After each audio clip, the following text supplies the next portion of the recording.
I'm very excited about this new program because now we have the Global Explorers program in Baja California. This is the very first week we are launching the program, and we have 5 kids on board, and that's great. They can learn about this area, this part of the world. We have a great field notebook. Every day we give them ideas out in the field. They have been up on the bridge learning about how to go north or south, latitude, longitude with our captain.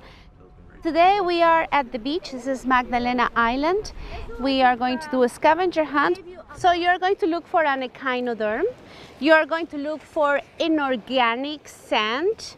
And you're going to look for something that lives on a whale, on a gray whale. So go for it. I'll be here.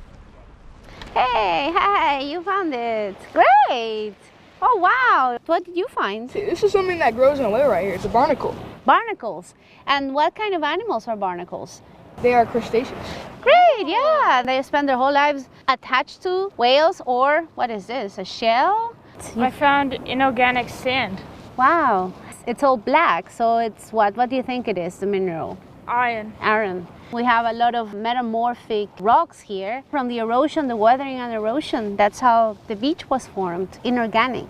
Great. Well, you had to look for an invertebrate? Yeah. That's a beautiful one. It is an echinoderm, and that means that they have spines on the skin, but it's related to, sea stars, sea urchins also, and hopefully we'll see some alive when we go to Sand Dollar Beach. Leah, you had to find something living on another tree, yeah? And I think here in Mexico they made dye from this organism, and it was a big industry here in Mexico in the early 1900s, yeah. It's an amazing program. We have a map of the area we are visiting. We learn about geology, the currents, and the whales, of course. So I'm very excited about this. So it's right underneath the boat there. Oh, back that up. Get ready, because it's coming up close to the boat. Here he is. So you're seeing that pectoral fin. This is the time to touch. Ma'am, right here, right here. Folks, if you want to get over the back, it's good to come over here. Don't be shy, and this doesn't happen all the time. Take a look at the eye. You can see the mouth slit here. You feel it tipping the boat? Woohoo!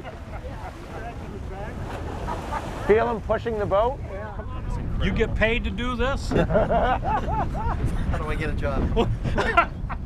So it appears to be taking his head back and forth like that, scraping off barnacles. See him rolling over there? He's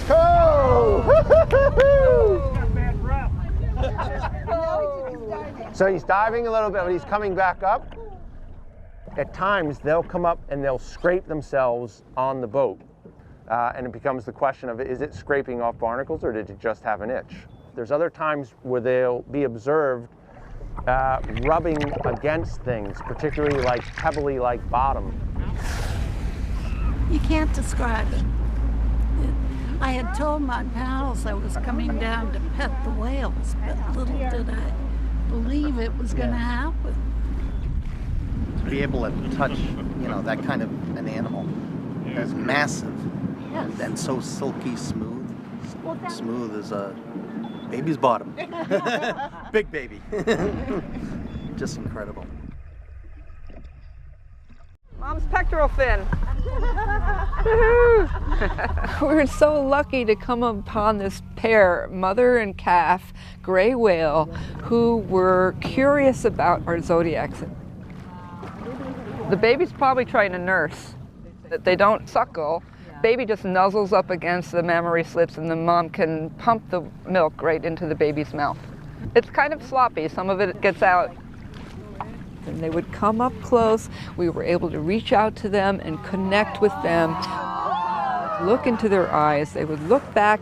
We had this emotional, spiritual connection with these huge wild animals. Get it, get it.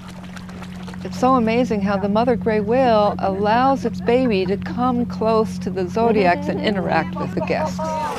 Sometimes the calf likes to ride on top of the mother, and when the mother comes up to breathe, the calf slides off the mother's back, and it's always just really wonderful and lovely to see these interactions. They're always very close together. Best experience we've had whale watching. This morning, the combination of the fog and the whales and the baby that just wouldn't quit, just wanted our love and more love. And we wanted it. Yeah, we sure did. And how could you not feel the emotional attraction when you look into the eye, and not only do you touch the whale, but the whale touches you, and you'll always have that forever.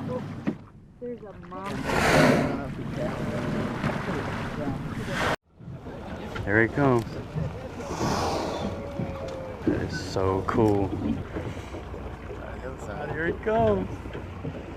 These are gray whales. North Pacific gray whales. Oh, this is good.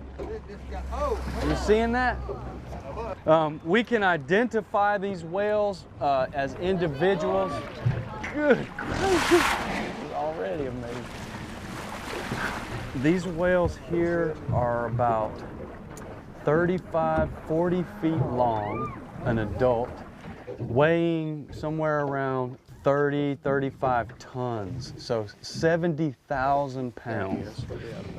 So in this area, we don't typically see the mothers and their calves in this particular spot. So what we have a better chance of seeing here is mating activity, and that can make the whales really active. I think you're trying to get rid of those barnacles. Oh my goodness. You can see the baleen plates in its mouth. That was too much fun. Right off oh yeah, look at that. That was once in a lifetime. Yeah, just like that already. To cry.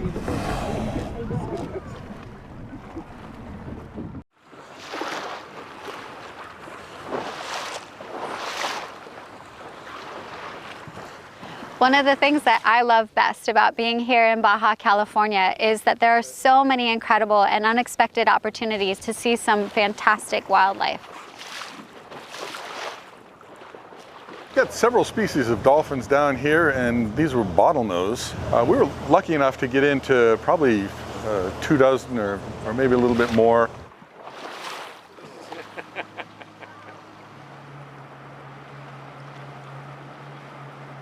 What we're seeing at the surface, 2 or 3 dolphins right in tight around the bow, riding that pressure wave. If we were to look underwater, we'd actually see that there were as many as potentially 10, all sort of competing to get into that pressure wave and do a little surfing right there off the bow of our Zodiac.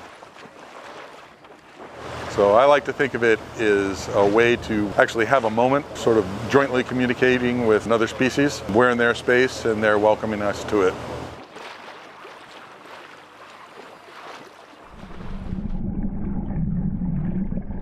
We were in the middle of a pod of maybe 100 dolphins, and they just kept on coming and jumping, and we could have just about reached them from the boat. It was a near religious experience.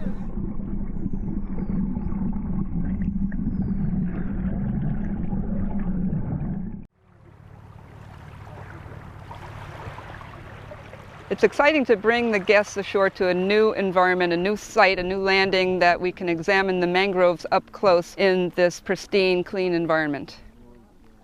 You can see how impenetrable these forests of mangroves are. So it really does make a buffer between the land and the sea. Some of these mangroves are pretty much almost at their northern limit on the Pacific coast. We have 3 species of mangroves here, the red, black, and white. They're not all related to each other, but they all have special adaptations to be able to deal with the salt water. So one of the specialized structures revealed at low tide are the conspicuous lines of breathing roots. These are called pneumatophores, and they help the plant attain oxygen through the thick mud. There's some flowers. Yeah. The black mangrove is in flower. It's blooming right there. So if you look at the base of the white mangrove, you see these 2 little swellings. Those are some glands that may have to do with the salt extraction. We're not really sure what for. It's always exciting to have a new place to explore, and this is what we do with Lindblad National Geographic.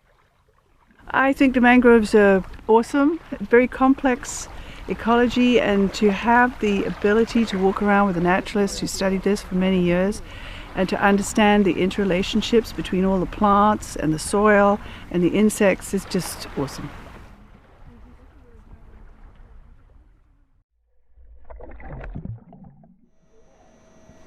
Cabo Pumo is known across the world as a marine conservation success story. It was always a hotspot for sport fishing, for recreational, for commercial fishing, but populations were decimated. It was overexploited. And within 10 years of putting in a marine protected area here, this place experienced a 460% increase in biomass. 10 years later, it became a UNESCO World Heritage Site, and such a symbol of what the ocean can do if you just give it a bit of a respite. Now, it's transformed into ecotourism and a celebration of this resurgence of life. And we get to experience it, get in the water, see all these animals. We saw large swarms of this iridescent turquoise blue parrotfish. They were just glowing in the water and they stood out. There's just so much wildlife there. So it's really incredible to know that in just a couple of years they've had a massive impact on this one little area. If they hadn't made those changes in Cabo Pumo, this definitely would have been completely different and you wouldn't see anything that you saw here today. But to actually get in the water and to experience that resurgence of life, then it gets deep into your psyche and it becomes real. So for me, it's such a symbol of hope. It's like a shot of adrenaline to keep doing what we do and working with National Geographic and Lindblad, who are really a positive source and has supported so much of what's gone on here to bring this back to productive health.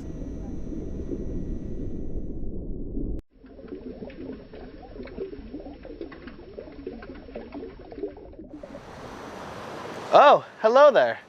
I'm Kayvon Malik, undersea specialist for this voyage on the National Geographic Venture. We have a wonderful activity planned ahead. We are going to Los Islotes. Los Islotes is a fantastic haul out for California sea lions. The sea lions here, they like to haul out on the rocks, especially the young sea lions.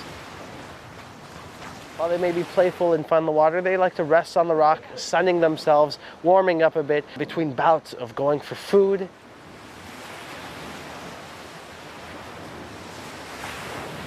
So while these sea lions may look lazy and slow when they're on the rocks, not wanting to do anything but sleep, once they're in the water, it's a completely different story.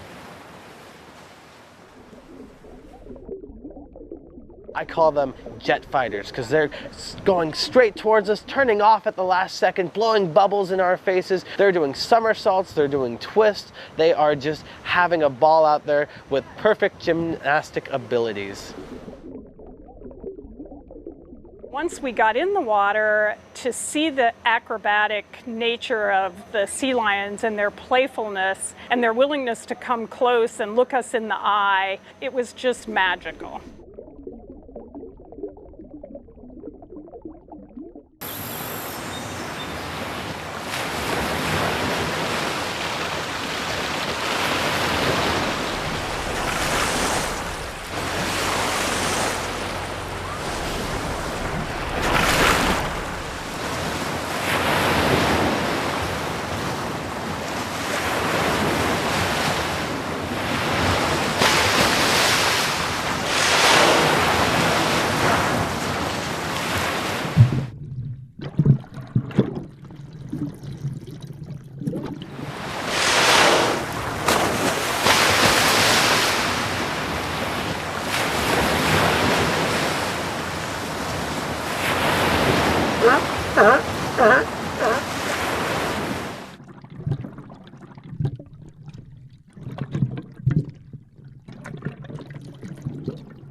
After our wonderful morning at San Jose del Cabo, and got this opportunity to go to this area we call CONG and another area called La Fortuna.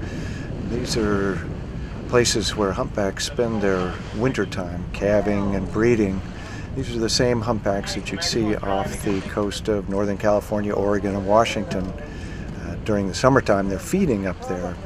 They come here every year, and especially in this area right along the beach, we'll find cows with calves, as we did early on this afternoon. A fantastic look at this calf that's leaping and leaping and leaping, and the cow is there.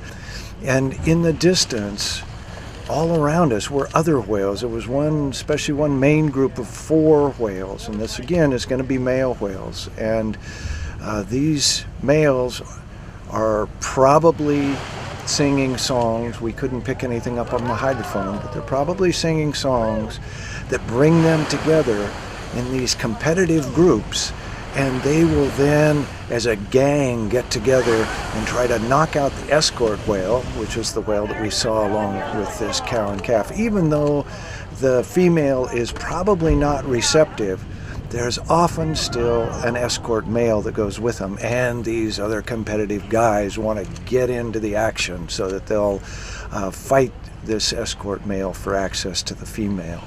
So this is what we see here on the southern tip of Baja California, also along the mainland coast of Mexico. It's the wintertime place for these humpback whales, and today we just saw it all.